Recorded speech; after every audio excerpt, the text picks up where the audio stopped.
श्री शिवाय नमस्तुभ्यम। हर हर महादेव। आप सभी को पापांकुशा एकादशी की हार्दिक बधाई। चलिए आज सुनते हैं पापांकुशा एकादशी व्रत की कथा।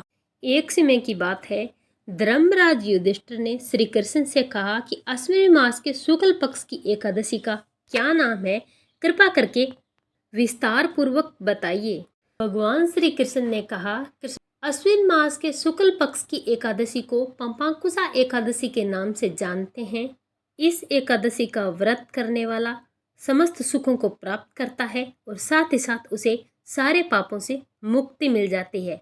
अब मैं तुम्हें पापांकुशा एकादशी व्रत की एक पौराणिक कथा सुनाता हूँ, ध्यान पूर्वक सुनना।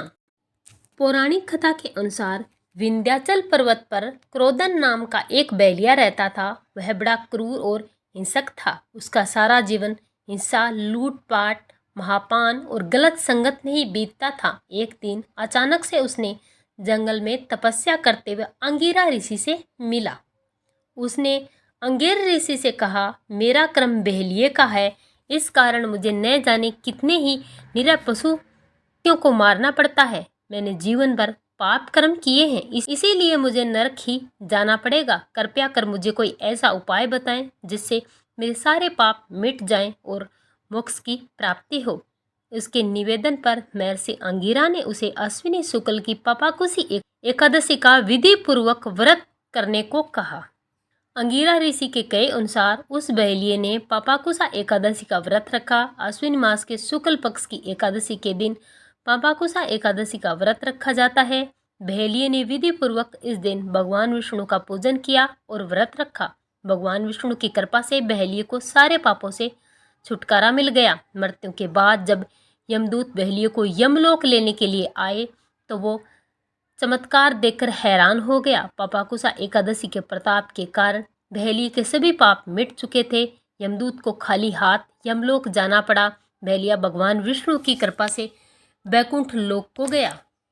इस प्रकार से पापांकुशा एकादशी का व्रत करने से मनुष्य को समस्त प्रकार के पापों से मुक्ति मिलती है और भगवान विष्णु की शरण प्राप्त होती है। भगवान श्री कृष्ण ने कहा, ये युधिष्ठिर, इस एकादशी का व्रत करने से मनुष्य को समस्त पापों से मुक्ति मिलती है। इस दिन मनुष्य को भगवान विष्णु की विधि विधान से पूजा करनी चाहिए। ये एकादशी मनुष्य को मनवांछित फल देकर स्वर्ग की प्राप्ति कराती है।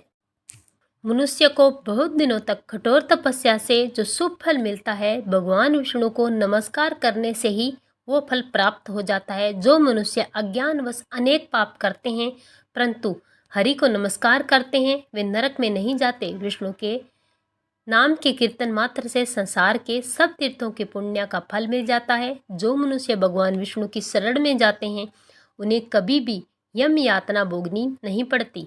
शास्त्र, वाजपेयी और अश्वमेध यज्ञ से जो फल मिलता है, एकादशी के व्रत से वही फल उन्हें प्राप्त होता है। संसार में एकादशी के बराबर कोई पुण्य व्रत नहीं है। जब तक मनुष्य एकादशी का व्रत नहीं करते तब तक उन्हीं की देह में पाप वास करता है। वे नरक उत्तम बाल्यावस्था, युवावस्था और वृद्धावस्था में इस व्रत को करने से पापी मनुष्य भी दुर्गति को प्राप्त ना होकर सतगति को प्राप्त होते हैं। अश्विनी माह के शुक्ल पक्ष की एकादशी का व्रत जो मनुष्य करते हैं अंत समय में हरि लोक को प्राप्त होते हैं तथा समस्त पापों से मुक्त हो जाते हैं। सोना, तेल, भूमि को अन्न, जल, छत्री तथा जूती दान करने से मनुष्य को यमराज नहीं देखने पड़ते।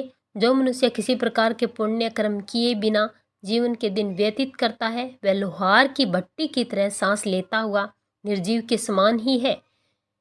निर्धन मनुष्य को भी अपनी शक्ति के अनुसार दान करना चाहिए तथा धन वालों को सरोवर, बाग, मकान आदि बनवा कर दान करना चाहिए। ऐसे मनुष्यों को यम का द्वार नहीं देखना पड़ता तथा संसार में दीर्घायु होकर धनाढ्य और समृद्ध और रोग रहित रहते हैं।